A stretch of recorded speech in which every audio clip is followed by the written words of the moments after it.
Good morning, good afternoon, good evening, whenever or wherever you're watching. Let's get into 90 Day Fiance Season 9, Episode 10. Can't remember what the title was, but we're going to start out with, let me start with Emily and Kobe, because that's the, actually, before I get started, I'm so rude. How are you all doing and where are you at?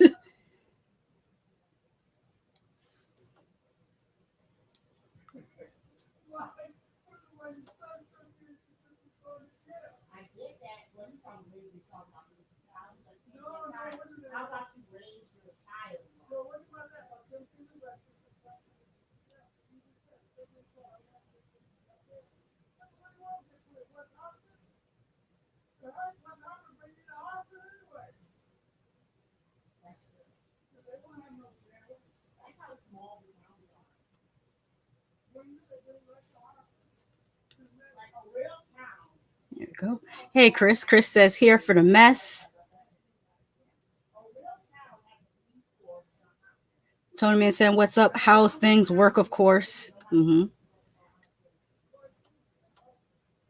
Faux Mickey Latte says, hey, doing fine. I'm glad to hear it, especially during these times. We are going through, I keep saying it over and over again, we're going through a collectively traumatic experience. Don't let anyone tell you anything otherwise. We really are.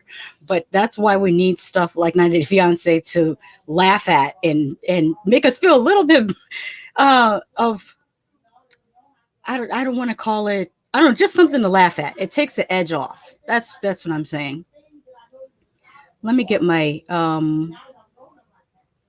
imagery up here because I don't want to do the whole thing with no images. I'm going to be toggling back and forth. Let me see if this works. Oh, no, it's going to make me stop the screen and then reshare it. I hate that it doesn't let you just toggle between. Let's do...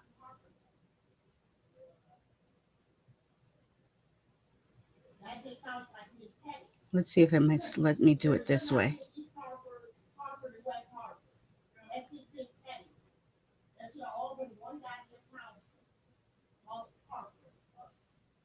Yeah, I think I like that better. Emily and Kobe. Poor Kobe. Let me refer to my notes so I don't get off track. They're in the car and they're on their way going to something called Rock City, which I don't know why it's called a city if it's just rocks. Because I've heard of a other rock city. There's a rock city in New Rochelle, New York. That's an actual, like, it's a downtown area with a movie theater and shopping and a beautiful fountain. It's literally I think it's called New Rock City, but I think a lot of people just call it Rock City for short. I might be misremembering, but that's what Colby was thinking she was going to take him to, but she actually took him to see some literal rocks. And he was just like, Americans are crazy. Don't judge all Americans based on Emily, Colby. That would be really bad for our reputation. Anyways, on their ride there, he's talking about how he had a talk with her father about their finances, and her parents have given them $10,000 to spend on their wedding. And Colby says, you know what, we shouldn't spend the whole $10,000 on the wedding because we're kind of broke. So why don't we have a cheaper wedding and then use the money for better, reasons. And this, I'm editing myself because name calling is not good. Emily says that she wants good food and nice flowers for her wedding. She is definitely not able to function on a higher level than just her basic. Well, I guess that's where the term basic comes from. She's really a basic person. Tony Man says, you're right. It's New Rock City. Yeah. But she's just, I'm wondering if she was in the average classes in school or was she in the special classes, because the way she acts. Anyways, she goes later to the bridal shop with her sister, her mother, and her grandmother. And it's at this point that the whole audience recognizes that all three of those ladies see how crazy Emily is. Just the looks on their faces. I should have taken a screenshot of her sister's face in particular. It's funny because her sister even mentions how they're on a budget and it doesn't make sense for them to spend all this money on a wedding when they should be budgeting this money. The other thing that her sister mentions comes up when Emily reveals to everyone that she has bought herself her own wedding ring because she didn't like the engagement ring that Colby gave her. She felt like it wasn't fancy enough, so she bought herself a ring. And so her sister was saying how this could feel. Oh, let me see. Full Mickey Latte says, I couldn't make it through this episode. Yeah, I'm not even getting to the worst parts of it. I'm starting off light. So her sister says that she feels bad for Colby because this can be, the word she used was emasculation? I prefer the term belittling and selfish because I feel like what she did is not necessarily gender specific. It's just not respecting your partner, and that can happen in any type of relationship. So I wouldn't call it emasculating, but I would call it very selfish and disrespectful. Because if his ring is not good enough for you, then why is he good? Like, well, really, she doesn't care about Colby at all. To her, he's just a walking sex toy. But in a normal relationship where the people respect each other, it'd be something different. I don't think she has any respect for this man. Tony Man says the last thing Emily needs is good food. Isn't she the one with the 11-year-old baby? Still wears diapers and she breastfeeds him? Or am I confused? Not the 11-year-old baby. Are you confusing her baby with Evie's son? Evie has the 11-year-old, but he's not breastfeeding. But yeah, that child is walking and talking, but none of my business. I'm not here to tell people how to raise their children.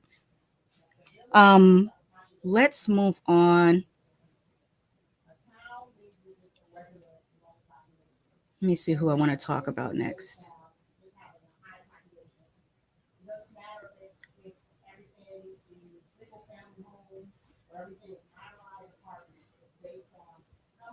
Okay, wasn't trying to do that.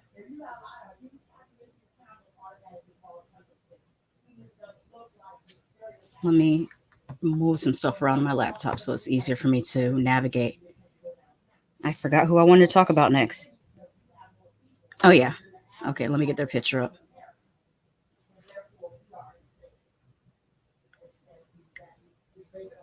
I keep clicking the wrong thing when I want it to be more like this. Jibri and Miona in her drawstring ponytail. Miona is killing me with this hair. I talked And the last video I did that was edited, I talked about this cankalon braid that she had when he picked her up from the airport. She had this stiff cankalon braid, but now she's got the drawstring ponytail. I I have to laugh at it. Anyways, Jibri first meets with his parents, and they tell him pretty much that they're not going to his wedding because they're not feeling the situation. They can see that he is not the happiest, and he even admits that he really isn't the happiest, and that she's stressing him the hell out. But what stood out to me was his mother saying that the last time she spoke one-on-one with Jibri, she only talked to him for about 20 minutes, and within those 20 minutes, I think I wrote down 8 times Miona texted him during that 20-minute conversation, just very overbearing. And that's not saying I'm completely on Mahalia's side, because I do see where Mahalia, I think it was Mahalia does play mind games with her son. And I think it's really bad because she is a psychiatrist. So it's even worse that you would take what you've learned through psychology and psychiatry and misuse it on your child. She uses cheap psychology on that boy, and it's not cool. Let me not call him a boy. He's almost 30 years old, but he has such a young spirit.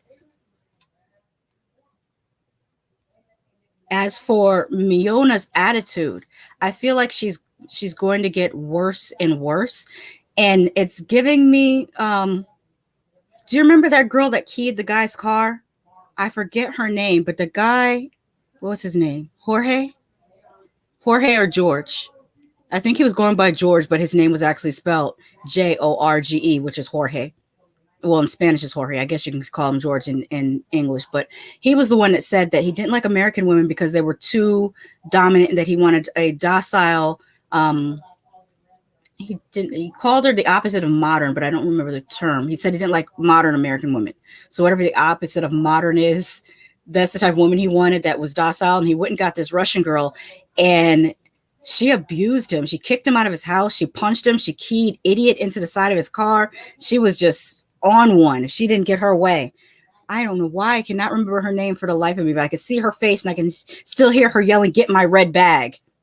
It was a damn mess. Side note about Jibri and Miona. Let me find the image,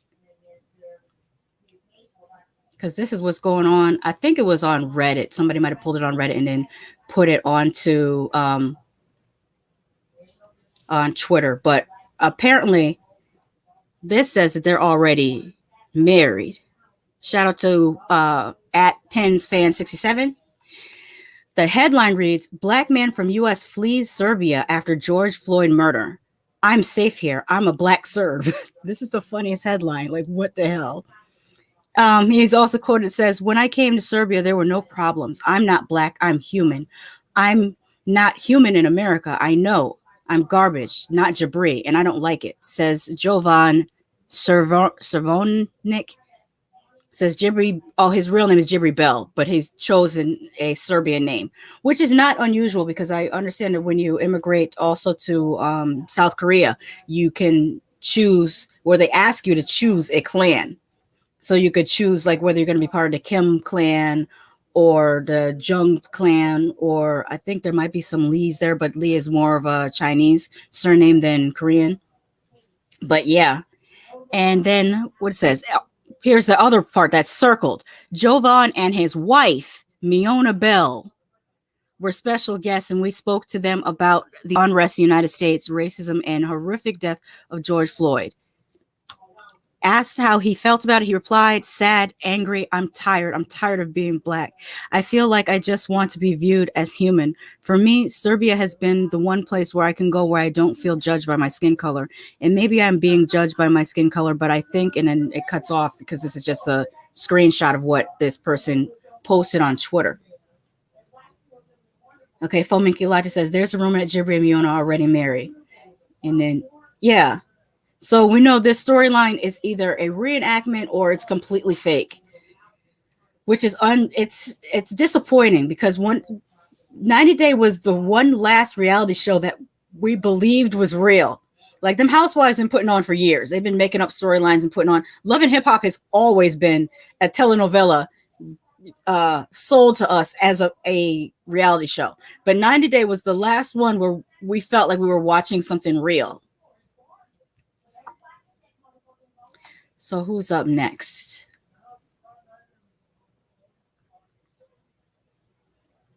Actually, I'm gonna go off track for a minute because I have such great pictures in here. So I'm gonna talk about them because I didn't get to. I talked about them in my edited content, but not my not live stream. So let me go ahead and talk about these. I'm jumping around. I talked about this previously with Bilal. The whole thing with him calling himself hiding what he has from Shaeeda, it's flawed because this is his I think it's mostly his Instagram.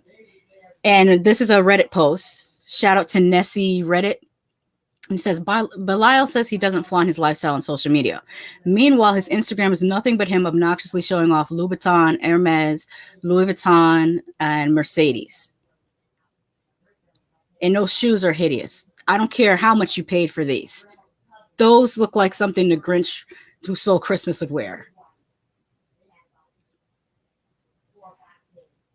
And he wore these red bottoms out. Look at the bottom. And he's got a shoe. You're supposed to be OCD, but you got your shoes on the bed. Gross.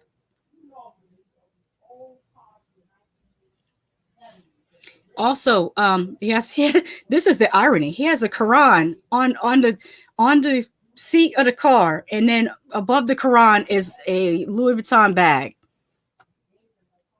Pious indeed. Tony Man says, only real show out there is my 600-pound life. Yeah, I do believe my 600-pound life is still real.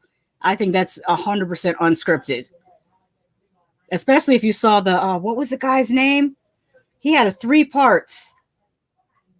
It was a boy from New Jersey, and his brother wouldn't talk to him. His brother was supposed to go on the show too, but his brother wouldn't talk to him. He went, Stephen Asante. It was coming to me. He is like that all-star, my 600-pound life. The fact that I remember his name.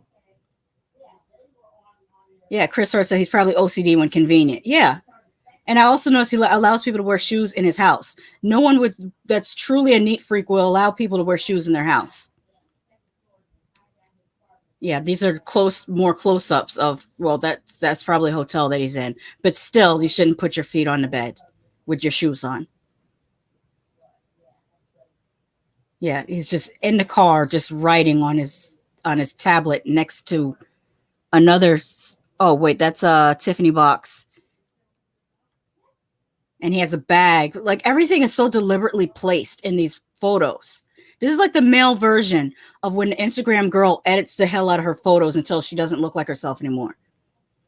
What Tony Man says? What was that one that fell off the golf cart? That's Stephen Asante. Yeah. Phone making says this government phone ain't ish. They only like 6 months before the screen goes bad. And I also talked about that house not having a faucet. But let me get back on topic.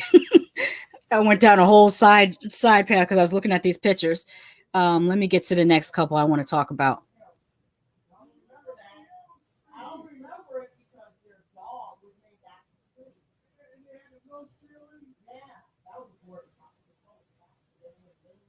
Where are they? I know I have a photo of them. Do I not have a photo of them?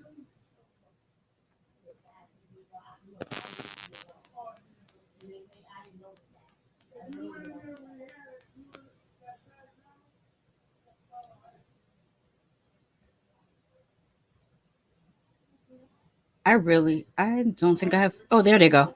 Finally. Patrick and Thais, and as Auntie was saying, her big feet. I didn't notice the feet before, but I was watching Auntie's advice, and she kept on saying how big Thais's feet are. But I think she's a tall girl. Like looking at where her knees are on this couch, I think she's a tall girl. So that just goes, Patrick and Thais are very interesting because there was no John this week. Usually it's Patrick, Thais, and John, but there was no John this week. It's probably nursing that cold sore. That thing was pretty gnarly looking. And I've picked up saying gnarly from Argyle off of Stranger Things. So no, you're gonna hear that from me now. But yeah, so no John this week. So it's clearly only just Patrick and Thais.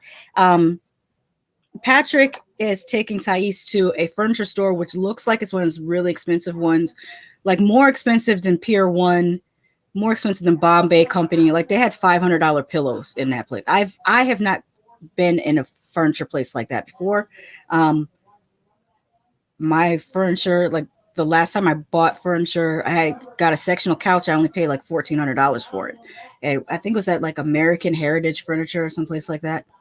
But before that, I was an IKEA person. Like I had, like when I was in apartments, it was all IKEA.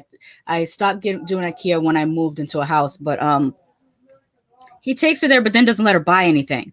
And he gets an attitude about her wanting things. And she even asked him at one point, why did you bring me here? Because at first I thought it was her idea to go to the store. That would have made sense. It was her idea. If it was her idea to go to the store, then he was acting like he didn't want to be there. I kind of get it.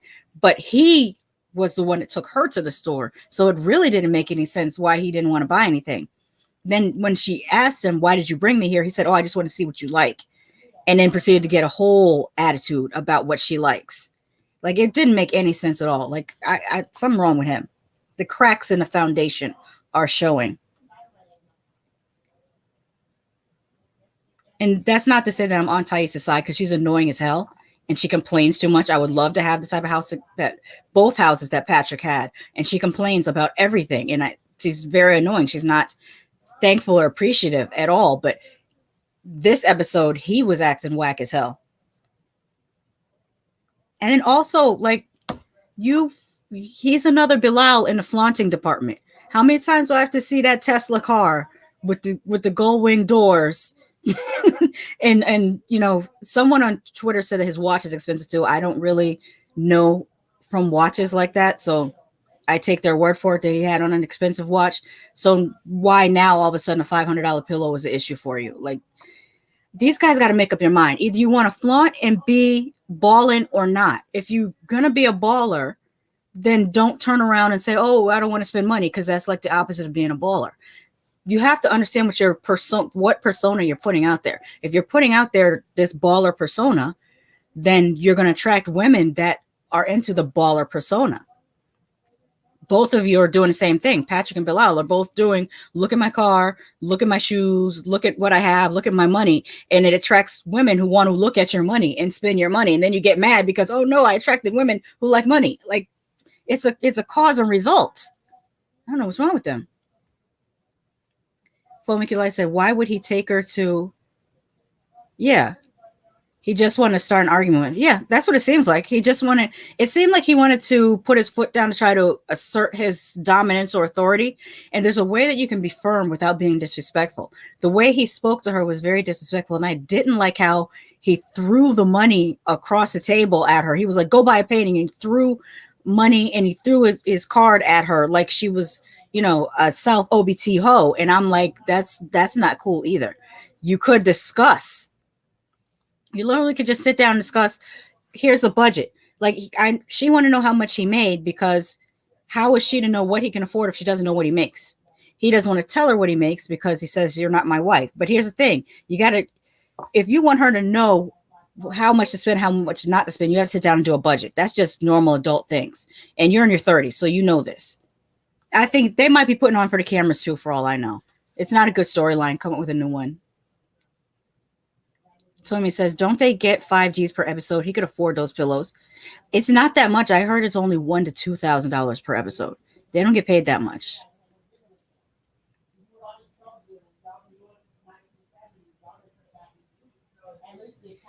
Now I'm going to skip around. I'm going to come back to them last, who I was going to do next. And I'm going to do... See, I have terrible thoughts. Like, I was going to call someone, like, I keep thinking of stuff, and it's like name calling is not nice.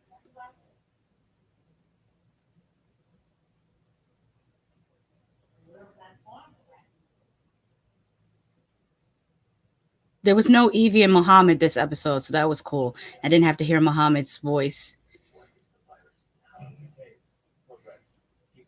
But Bini and Ari,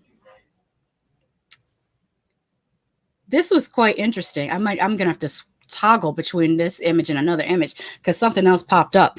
Um, Bini and Ari, they're just, in their living room, and Ari's nagging per usual, saying everything that you don't want to say to someone when they have a big competition or fight to do. And she's just annoying. And what else happened? Not much happened. Oh, I should toggle because you know what? Let me stop sharing this one and share a different tab because let's see here.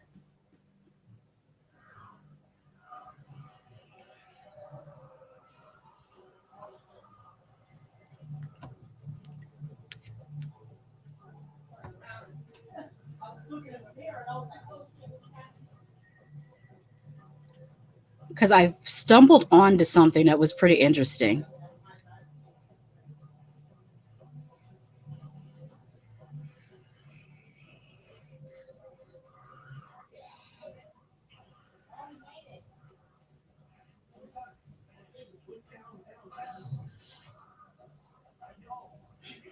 Ari wore this freakum dress to his fight, and there is a whole account called Shop Your TV where all they do is just find like where people bought or where people could buy something similar. But this freakum dress, let's talk about this freakum dress.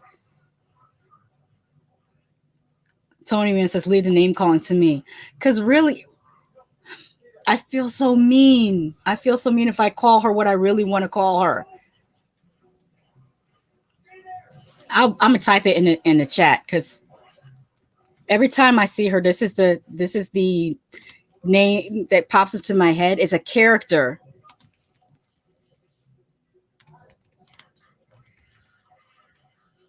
There, I'm gonna type it in the chat, but I'm not gonna say it out loud.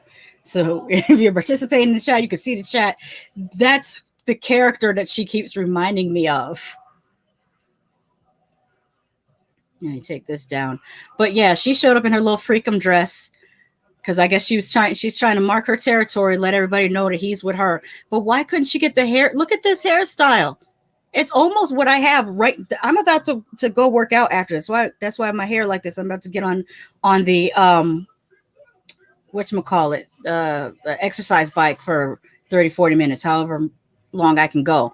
But but yeah, this hairstyle, well, it's not really a hairstyle at all. It's an unstyled hair. And then there's just a couple bracelets would have worked nicely. No would have really set that off if you really want to make an impact because it's for fight night. I would put on a thigh high boot. But I would have done it suede or velvet to contrast the sequins. Yeah, that's what I would have done. And a little fur coat, a short fur coat. That would have really, and then get the hair and the makeup done. That really would have been a more impactful look than just this. But I digress. What else happened? Benny hit them with a flying kick. His fighting was pretty good. Chris says no, referring to the name I put in the chat. And Mickey Light says, bruh, chill. So something else I did not notice during the fight. I didn't notice it until I was on Twitter later, and somebody else posted the image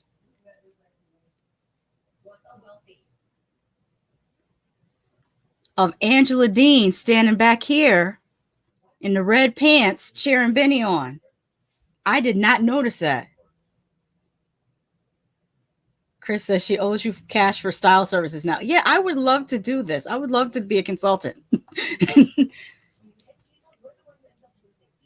That would be the one thing I have. Well, I haven't done several things in fashion. I've worked as a technical designer. I've worked as a costume designer for stage and screen. Well, I guess you can call it an online movie screen. It wasn't like a big movie, but I've done that. I styled people for music videos before, but I have not done like personal styling. That would be a lot of fun. Well, providing the client has a good attitude. But yeah, Angela is there in the background cheering him on. Notice how Angela does all the things that she doesn't want Michael to do. She flirted with that doctor that did her weight loss surgery and her boob job in California. If Michael did that, she'd have a fit. If Michael went to some other cast member that happened to be the opposite sex as he, fight cheering them on, she would have a freaking conniption fit. So for her, she's just the biggest of hypocrites. But she's entertaining for the show. Super entertaining for the show.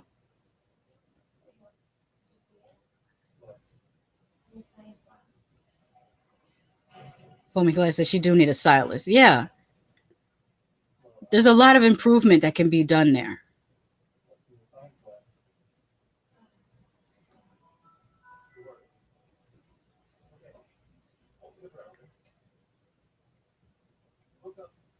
But that's all that really happened with them. So I'm going to move on to the next couple.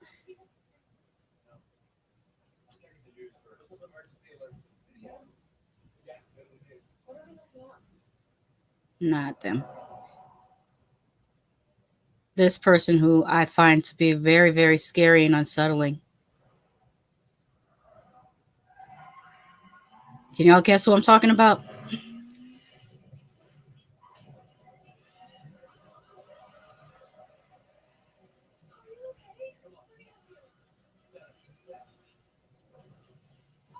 And Chris says Angela's the double standard queen. Yes, she is.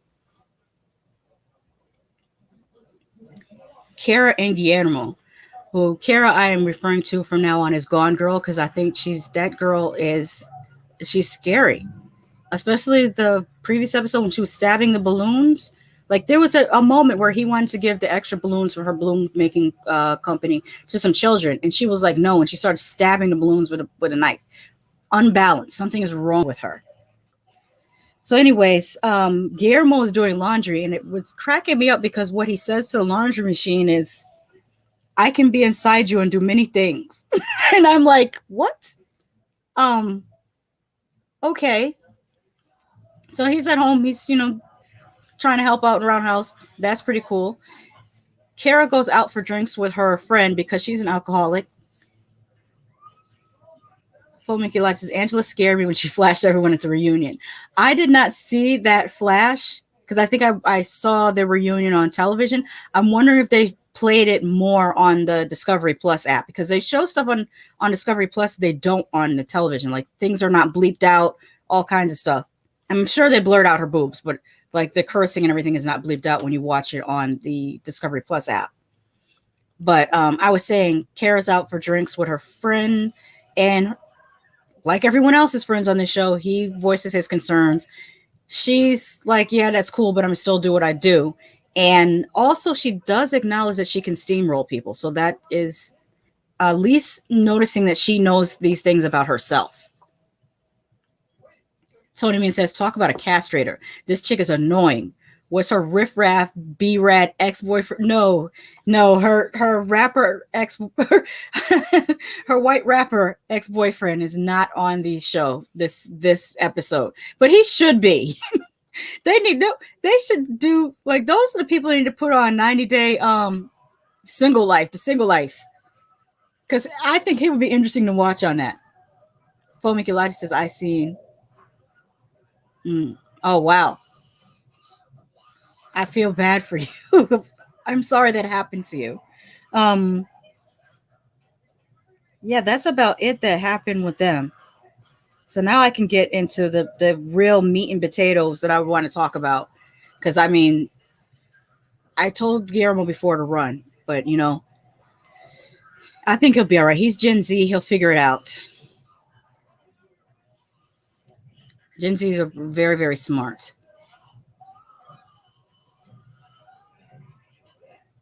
Let me stop sharing that and do this one.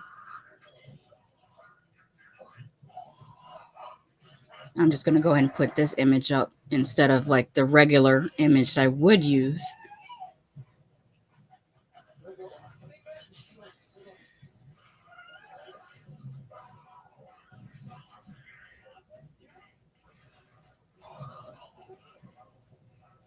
Bilal and Shaeeda. Now, Bilal takes Shaeeda to Atlanta to visit his sister, Nefertari, who I don't like Nefertari's attitude. She's just, I don't know, she just rubs me the wrong way. Bilal decides he's going to go to Juma and the ladies are going to go dress shopping. Now, funny how he didn't make a big stink about his sister not going to Juma with him. Because last week he made a big stink about Shaeeda not feeling up to going to Juma. And Shaeeda explained to us that in Muslim culture that it's compulsory for the men to attend Juma every Friday, but not for the women. He did not. He put up a whole stink about her not going to Juma. But this following week, when his sister says she don't want to go to Juma, crickets. He don't have nothing to say. He's just like, oh yeah, I'll go by myself. No big deal. All right. Interesting. When they go gown shopping, she says something about how she wishes her mother could be there, but I was like, why didn't she video call her mother? She did it when they were at the old broke down house, which let me say one more thing about that broke down house. His feeling would have sit at the table, this is from a couple weeks ago, and get offended when Shaeeda said she didn't like staying in that broke down house. But here's the thing. Your son is running around talking about he's a real estate investor, but he's not investing in the family's own damn real estate. Why is that house not fixed up? Why is that house in such disrepair? And there's several adult children. I counted 2 sisters and 1 brother. That's 4 adult children, and none of y'all couldn't pull up your sleeves and fix up that house. Something ain't right. I don't know what's going on here, but you're putting on airs, as my grandmother would say. You're putting on airs. You want to portray a certain image, but you're not even doing it right. Like you're not, if you want to portray this image that you are these upper class, which really you're firmly middle class. Let's get that out of the way too. You're middle class. You got a middle class car. You got a middle class house. You're middle class. You're not, what's his name? Bill Gates. You're not the bald dude that's owns Amazon, looks like Lex Luthor. Can't remember his name. You're not even, P. Diddy, whatever. You're acting like you have all this amazing amount of money and you're just literally just regular middle class people. And y'all need to, I just feel like they're so full of themselves. Like they act like they've done some amazing feat by just being regular. You're just regular. It's great that you're not living in poverty, but that's no way to look down your nose at people who do, which I get that from them too. Like they're the type of people that might look down their nose at people. That said, that house that you say is still in your parents' name, why is it in such disrepair?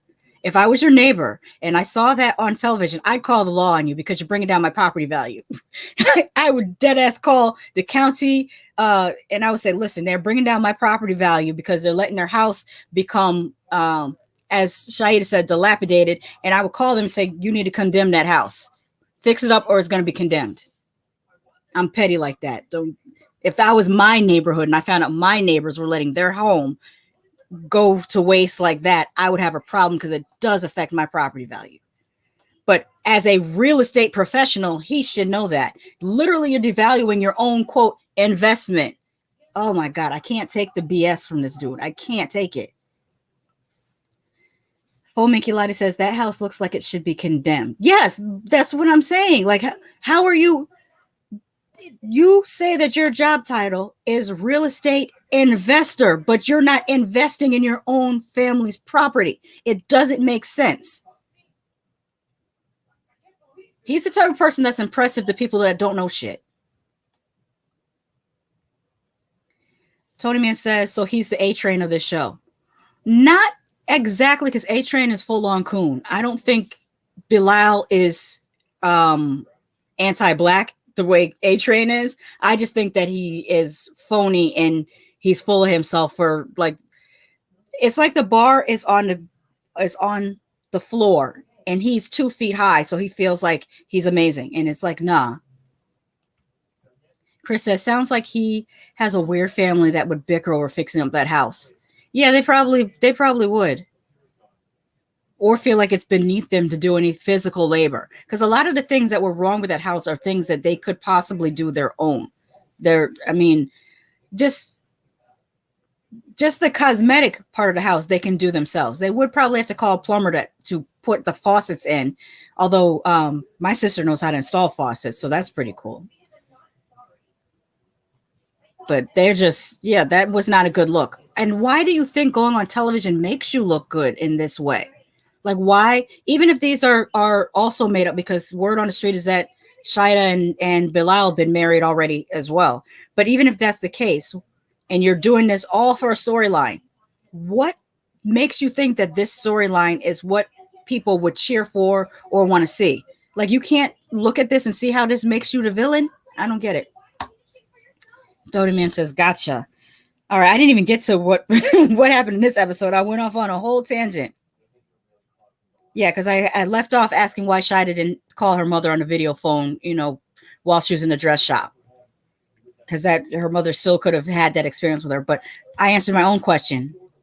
Because this is probably made up, they probably already did all these things, and they're just reenacting them. It's the same thing with, like I said, with Bilal and Miona. Tony Mean says, you can learn house repairs on YouTube. Yes, you can. Oh, one thing I should mention before I move on to the scene that I have the image of. Bilal's sister makes mention of not feeling comfortable with Shaeeda because she's been engaged twice and she broke off those engagements. And everyone and their mother, and myself included, are saying, what about your brother's 2 failed marriages? We know that they're already married, but Shaeeda's wife number 3. You're worried about her. Somebody should worry about your brother. What is wrong with what we have talked about? What's wrong with him? Why do you not see what's wrong with him? And his sister's giving me the pick-me of pick-meest, I'm saying it backwards, the pick-meest of pick-me energy. And the thing is, yeah, you want to be on your sibling's side, but you can also see their flaws. I have a brother too. I can see all his accomplishments. I can also see his flaws. I'm not going to stand up there and blow smoke up his ass and tell him he's the greatest thing since sliced bread. That's just retarded. Oh, I shouldn't say that word. Sorry, Gen X moment. I take it back. That's a terrible word to say. Don't repeat that word. It slipped out. I have Gen X moments. I'm about to get canceled. Let me start writing my apology letter now. I tried so hard not to say it, but it's hard. It's hard. I'm Gen X. We've been saying that for 20 years. Hard for you to stop saying something when you've been saying it. I didn't mean it that way, though. I didn't mean it that way. Anyways, I was saying that her blowing smoke up her brother's ass is not helping him. It's actually harming him. If you want to help your brother, be real with him. Tell him, what's up. Especially to have 2 sisters and 2 previous wives and still not seem to know anything about women. It's a problem. I don't see he has a failure to learn. Tony Man says there's a weird dynamic these days where sisters and moms hoist these dudes up on a pedestal, and it's annoying. It is. You're doing everyone a disservice. You're doing yourself a disservice. You're not helping them. You're hurting them. Chris said cancellation denied. Yeah, I'm canceled. I am.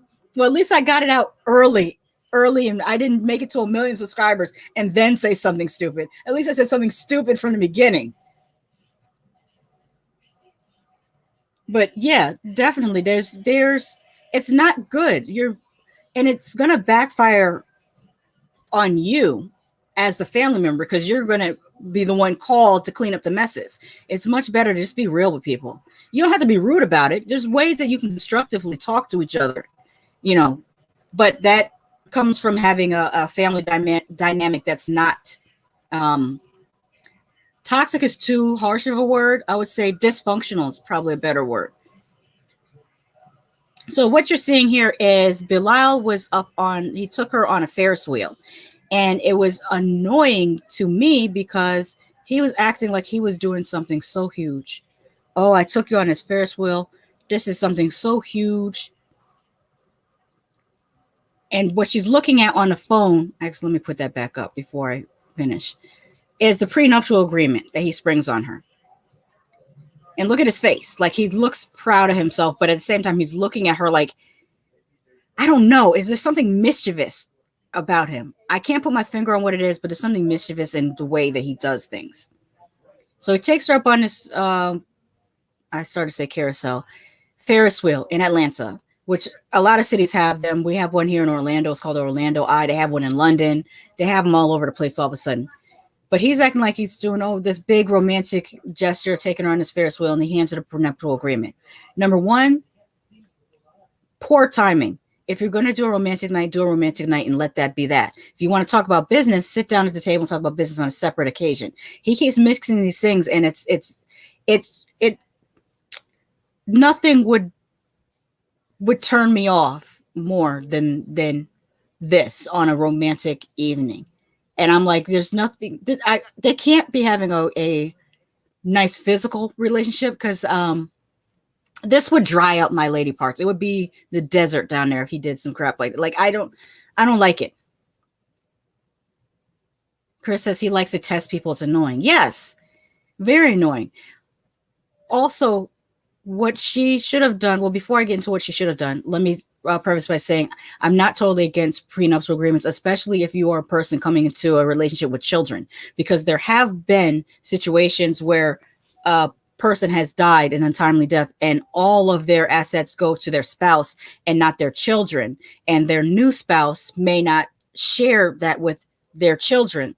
Shaeeda gives me a little bit of that type of stepmother energy that her children would be placed on a pedestal above his previous children. She gives me a little bit of that energy. Hopefully, I'm mistaken, but that's the feel that I get from her. So, as a parent with children, I think that would be a good idea to have a prenuptial agreement. What she should have done is just said, okay, cool, I'll have my lawyer review it and add my terms to it. And that's where you add what you feel that your alimony is going to be, what you feel you're going to take away from it. Because clearly you're going to end up taking something away from it. That's the breaks. That's what it is. And it works both ways. That's why these men, it's funny because a lot of these men want women that don't make as much money as them. But here's the thing. If you get a woman that does not make as much money as you, when you go to divorce court, they're going to determine things based on your income. So they're going to give her something. If you get a woman that makes the same amount as you, most likely she's not going to get anything from you because she makes the same amount. And if you were to marry a woman that makes more than you, then you might be the one that ends up getting alimony payments, kind of like Kevin Federline and whatever that dude's name that used to be with Mary J. Blige. So the whole it's a double-edged sword. You want women that are unemployed and docile, but then the double edge of that is if you break up, she gets half of your stuff because she was unemployed. So half a dozen eggs in one hand, 6 eggs in the other. I don't know. Choose wisely. That's all I'm saying. Back to the Ferris wheel thing. Let me stop sharing this for a second and share something else because I had tweeted this the other night. Wait, before I do it, do I have any other images on here that I need to share before I move on? Yeah, I'm going to take a break to just remind everybody at 7 o'clock, I'm going to be back on, but I'll be on my other channel and I'm going to be reviewing The Boys episode 5. So that's going to be on What I Just Watched at 7 p.m. tonight. Also, before I move on, well, as I move on to Twitter, I'll transition with this. I was tweeting about 90 Day Fiance Love in Paradise. And how about Carlos tweeted at me? I want to see that because I tweeted that I was going to review Love in Paradise, and he tweeted, "I would love to see that," and put Homer Simpson there. So that's pretty cool. That's the second time this happened to me. When I was tweeting about the courtship, Miss Remy's brother tweeted. He tried to convince me that everything on the courtship was not scripted and completely real.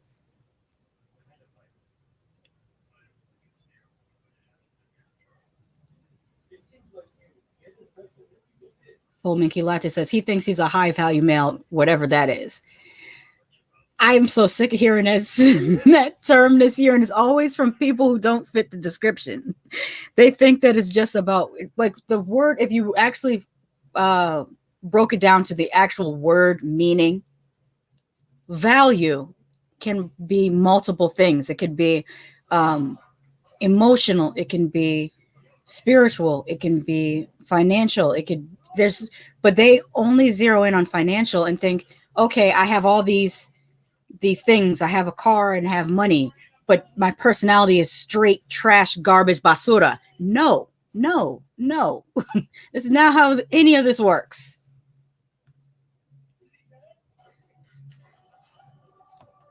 Let me switch over to Twitter because I wanted to show something else about that Ferris wheel ride that he was patting himself so densely on the back for.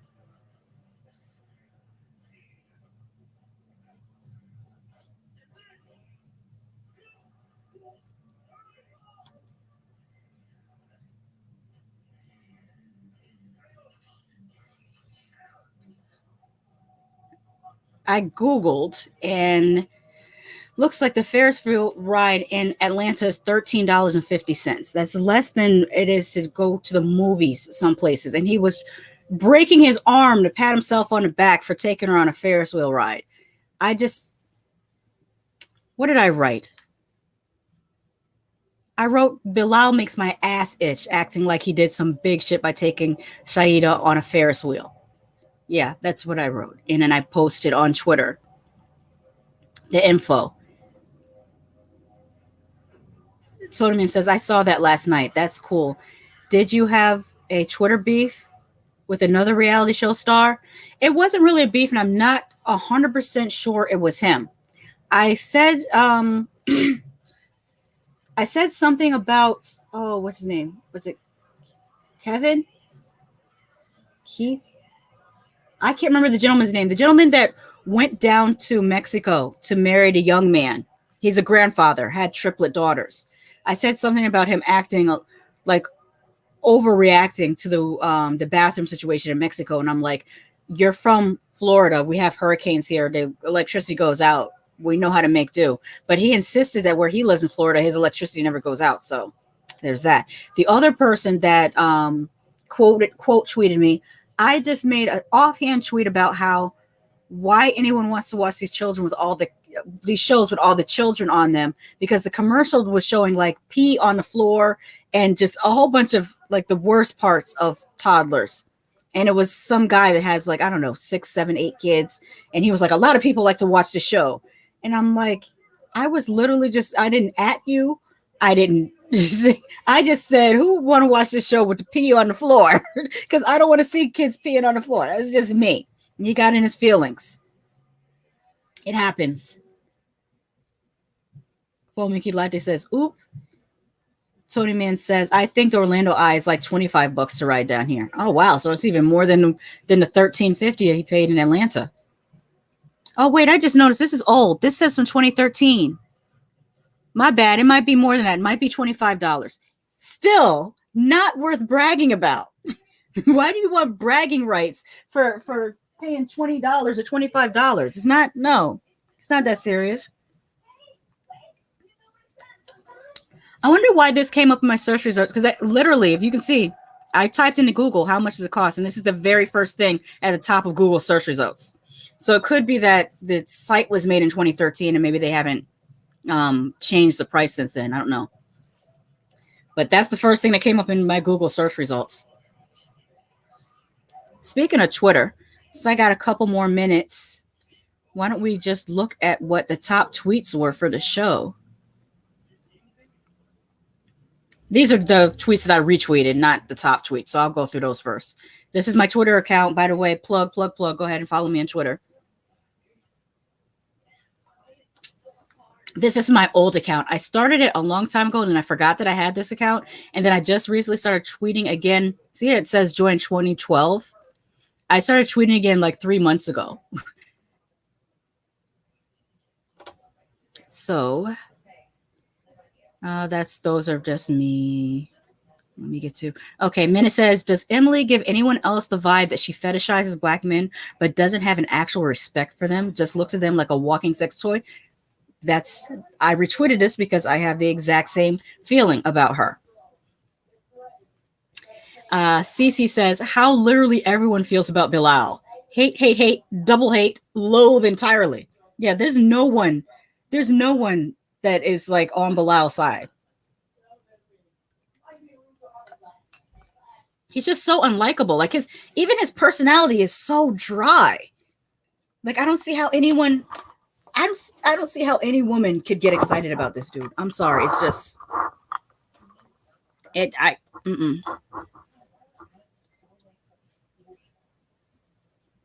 Fomika says, everyone on Twitter has an opinion on other people's opinions, always unasked for.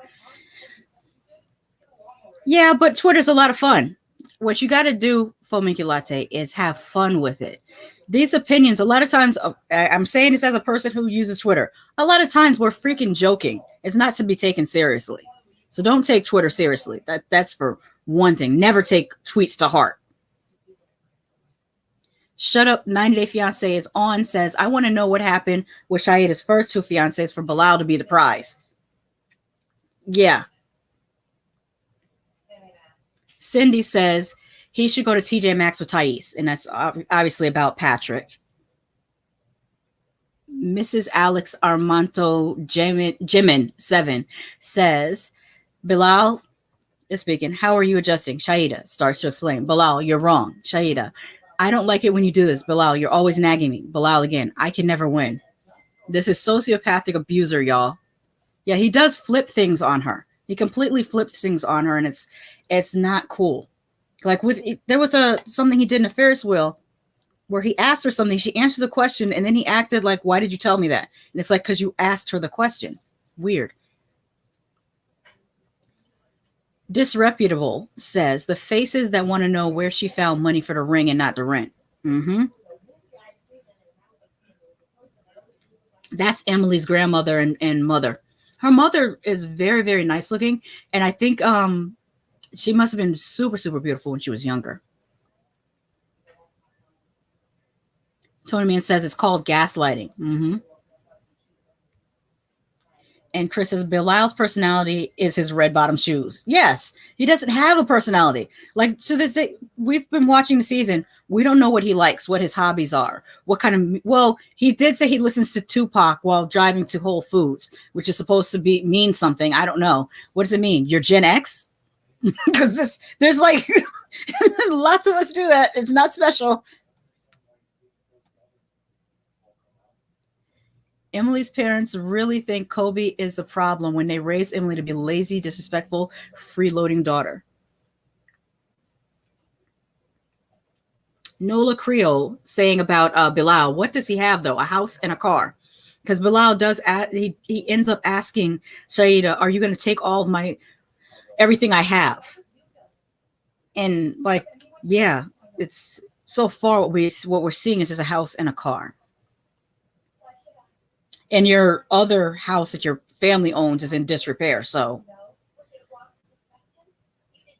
Shell says Bilal is a perfect example of how men can speak calmly and slowly to you and still be abusive. Abuse doesn't always come in the form of hitting and yelling. It often comes in the form of verbal and psychological manipulation. Stay woke, y'all. And I agree with her. And I also agree with Nola Creole because I said this earlier in our post. Shaeeda should have said she wants her attorney to review it first, which is what I said. I'm not, like I said, not against prenups. Just say, let my attorney review it and add your terms to it. Ms. Aliz made this, says, makes everything easier. 90 Day Fiance for Dummies. Learn to gaslight, live off your parents' money, feel entitled, make your family treat them less than. Bonus, learn how to be the victim when you are the problem. This right here is a premium tweet. I don't care what foaming. Yeah. This is the good part of Twitter, Fominky Latte. The funny part of Twitter. This is creative, funny. I get the jokes, and I feel like Captain America. I got that reference. Let me hurry up and finish out because I know a lot of people are getting ready to leave from work, and I don't want to hold anybody up. So we'll do a couple more. Reality Soup says, what was the point in taking her decor shopping if you had zero intentions of buying decor? Also, why take her to an expensive store when you're nervous about money? Take her to Home Goods so she can go wild without breaking the bank. Exactly. Patrick throwing, well, let me say, Miss Belhar62 says, Patrick throwing money at this girl really pissed me off. She is not 100% right, but she is also not some corner hoe.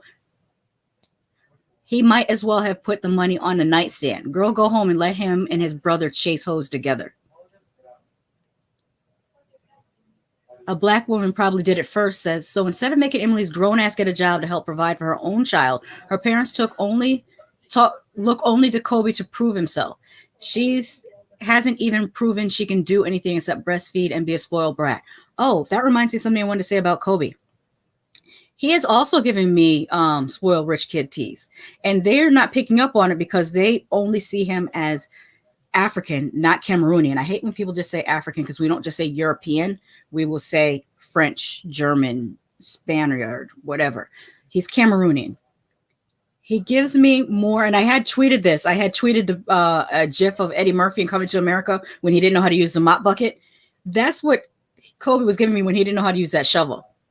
Kobe is not a person that comes from downtrodden circumstances, in my opinion. From what I'm observing of him, he gives me also that he's a little bit spoiled, especially to be 34 years old and still kind of mentally in his 20s, and to be jet setting all over China, being literally an international model. They are not seeing with their eyes who he is because they're just seeing color and their own stereotypes about people that come from African countries. If I met him and I was in college, I would automatically assume, oh, your parents paid for your tuition cash. That's what he's giving me. And that's why I think that's why he and Emily relate to each other. But her parents don't see it. And that's also why he's also having to transition to taking care of himself also. Tony Man says, Twitter's weird. I screenshot the temperature and said it's hotter than a crack pipe on payday and got zero response. Well, the thing is with Twitter, if you notice with these tweets, they all have the 90-day fiance hashtag because they're within part of a conversation. On Twitter, if you just tweet something into the ether, it's very hard unless you have a lot of followers already, or you're tweeting about a trending topic, no one's really going to see your tweet because you're not tweeting about a trending topic, and your followers have to either interact with your tweet or not interact with your tweet. So now if you had hashtagged it payday, or if you had hashtagged it hot or temperature, maybe more people would have seen the tweet and then they'll interact with it. Again, Shaeeda, F your feelings, bish, says, Shaeeda, go home, girl. Why would you want to have that a-hole's baby? Exactly. Why would you want, what if you have, like, Bilal is very fortunate that his children came out looking as nicely as they do, because he's not the best looking guy. And sometimes those features could come out, not so great. Starcasm has posted on Twitter some of Binyam's previous matches, because we were told that this is his first match in America, but it's not his first match. Apparently he's been fighting since 2017. Here's a great tweet, and I'll end with this one. Breadcrumbs89 says, it's so funny how all these men lure these women to America by spending and flaunting all their money. Cough, Bilal and Patrick. But as soon as they get here and ask them to buy stuff, they act like. Exactly. So with that, I'll end this stream so I can get ready for the next stream. What did y'all think of this last episode?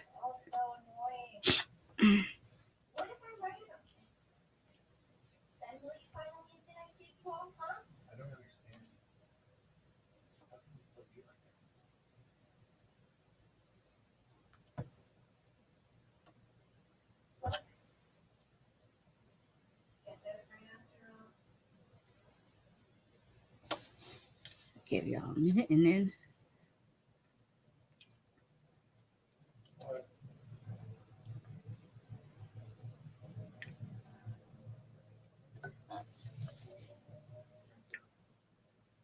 Tony Man says it was trash-tastic.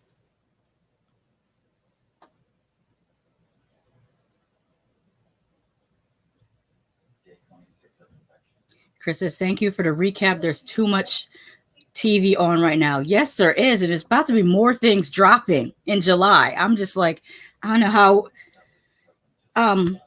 There's another show I wanted to cover on my other channel. I don't know when I'm going to get to cover it because Evil season 3 just started and I haven't finished season 2.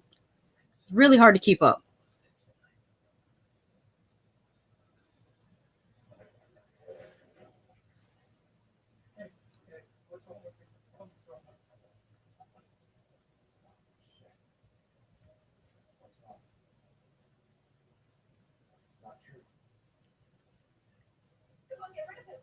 Unfortunately, I got my outro ready today. Yesterday, I didn't have it ready, but I have it ready today.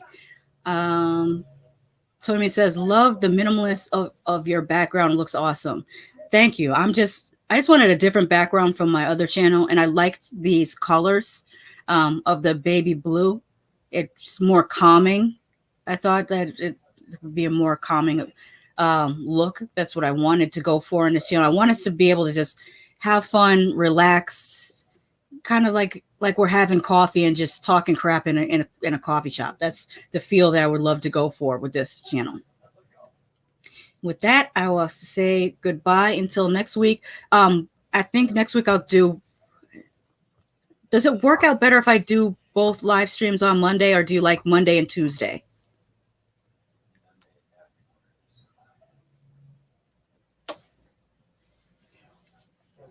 Because I kind of like Monday and Tuesday. But I'm not opposed to doing both lives on Monday.